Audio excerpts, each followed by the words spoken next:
पहले जब कोर्ट का फैसला आया था, उसी दिन मैंने कहा था कि ये फैसला बिल्कुल गलत है, बेबुनियाद है।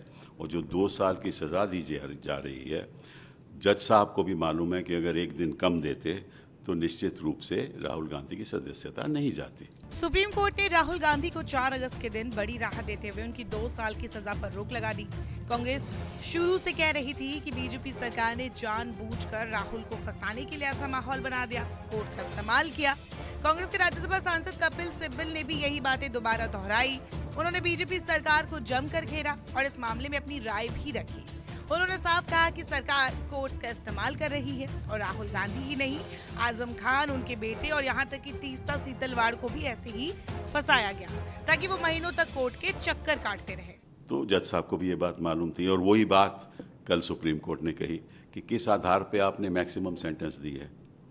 वही बात मैंने पहले भी कही और 23 मार्च जब ईवीएम की मीटिंग हुई शरद जी की सदस्यता में और आप लोग पत्रकारों ने मुझे ये बात पूछी, आपने भी पूछी, मैंने तभी भी ये कहा था कि ये 2 साल की सज़ा तो बिल्कुल बेबुनियाद है।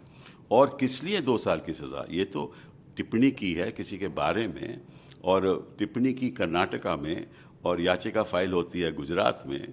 तो मुझे ऐसे लगता है कि ये लोग किसी भी मामले में कोर्ट्स के द्वारा प्रयास करते हैं कि उनको ऑर्डर मिल जाए और जब मिलता है तो जो जिसके खिलाफ ये ऑर्डर लेते हैं वो बेचारा 1 महीना, 2 महीना, 6 महीना अदालतों में जाता रहता है। आपको मालूम है कि यही बात इन्होंने आज़म खान के साथ की, यही बात उसके बेटे के साथ की, यही बात दूसरे लोगों के साथ भी कर रहे हैं। और जिस तरह से कोर्ट्स का इस्तेमाल हुआ जा रहा है, जैसे तीस्ता सीतलवाड़ का इस्तेमाल, यही हो रहा है कि भाई एक कोर्ट ने टिप्पणी की, अगले दिन उन्होंने FIR कर दिया। तो मतलब ये है कि ये जो मामला है ना, कोर्ट्स के द्वारा, कोर्ट्स में याचिकाएं डाल के उनके द्वारा प्रयास करना कि कोई ऑर्डर मिल जाए, ये अपने आप में बड़ा दुर्भाग्यपूर्ण है। ऐसा नहीं होना चाहिए और कोर्ट्स को भी चौकन्ना रहना चाहिए कि क्यों ये याचिका दायर कर हुई जा रही है। मैं रोज़ के रोज़ देखता हूँ कि सुप्रीम कोर्ट में भी ऐसा ही होता है, याचिका डाली जाती है एक राजनीतिक एजेंडा को लेकर और फिर कोर्ट में वो मामला चलता रहता है।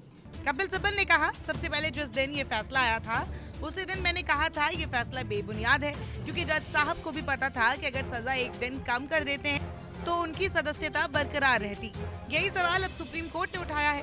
अधिकतम सजा के पीछे की वजह के बारे में सेशन कोर्ट और हाई कोर्ट पर सवाल उठाया है और बाद में 23 मार्च को भी ईवीएम वाली मीटिंग में उठाई थी। बता दें, कपिल सिब्बल ने वही सारे मुद्दे और सवाल उठाए जो अभिषेक मनु सिंघवी ने कोर्ट में राहुल गांधी की वकालत में कही है। उन्होंने क्या कुछ कहा, आप खुद सुनिए। पहले तो यही बात है कि क्रिमिनल डेफेमेशन ये एक कानूनी ख़त्म होना चाहिए, ऐसा कोई कानून होना ही नहीं चाहिए। आपको अगर लगता है कि आपके खिलाफ कोई मानहानि का मुकदमा किसी के खिलाफ किया है और उसने मानहानि की है तो आप सिविल डैमेजेस लीजिए, 5 लाख, 10 लाख, 15 लाख, 1 करोड़, आप सिविल डैमेजेस लीजिए। जेल में जाने का क्या मतलब है? किस लिए जेल में जाना है? ये तो और बाकी देशों में भी ऐसा कोई प्रावधान नहीं है, लेकिन हिंदुस्तान में ये चलता आ रहा है।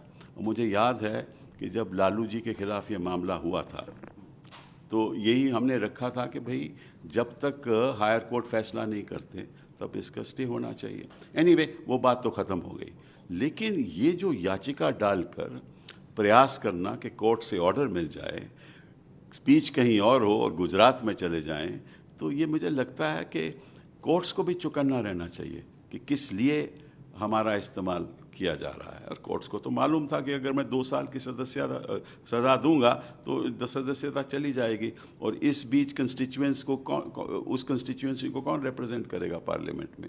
तो ये एक दुर्भाग्यपूर्ण उसमें बटा हुआ है ना, जहाँ विपक्ष की सरकारें हैं और जहाँ भाजपा की सरकारें हैं। जहाँ भी विपक्ष की सरकारें हैं वहाँ करप्शन ही करप्शन है, करोड़ों का करप्शन है। और जहाँ बीजेपी सरकार है वो तो एक मतलब के बर्फ़ की जैसे सफ़ेद हैं, स्नो वाइट हैं, उनके खिलाफ तो कोई हो ही नहीं सकता। और जहाँ केंद्र है, अरे केंद्र में आप एक रेसलिंग फेडरेशन के प्रेसिडेंट को नहीं हटाए जिसने अपने बच्चियों के साथ दुरुपयोग किया, उसके खिलाफ चार्जशीट हो गई उसको नहीं हटा पाए। मंत्री जिसने, आपको मालूम है कि यूपी में क्या हुआ, जैसे कि एक जीप ने लोगों को कुचल दिया, उसके खिलाफ आप कुछ नहीं कर पाए। और इन लोगों को जब इनके खिलाफ याचिका होती है तो तुरंत बेल हो जाती है। अगर ये लोग राजनीति नहीं करें तो मंडे को राहुल गांधी को लोकसभा जाना चाहिए।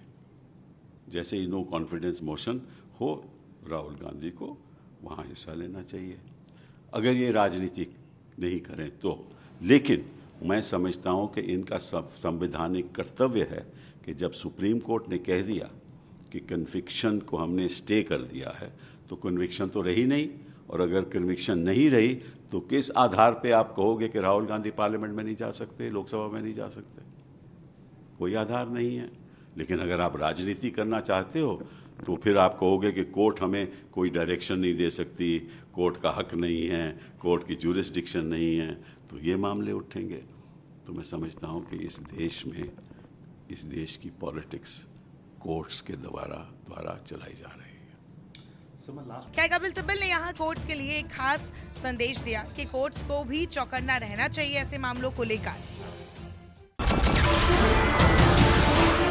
नमस्कार, मैं हूं मानक गुप्ता। अगर आपको हमारा ये वीडियो पसंद आया हो तो इसे लाइक और शेयर जरूर करें, और हाँ, हमें सब्सक्राइब और फॉलो करना ना भूलें ताकि आप देश और दुनिया की कोई खबर मिस ना करें। तो जुड़े रहिए हमारे साथ और देखते रहिए न्यूज़ 24।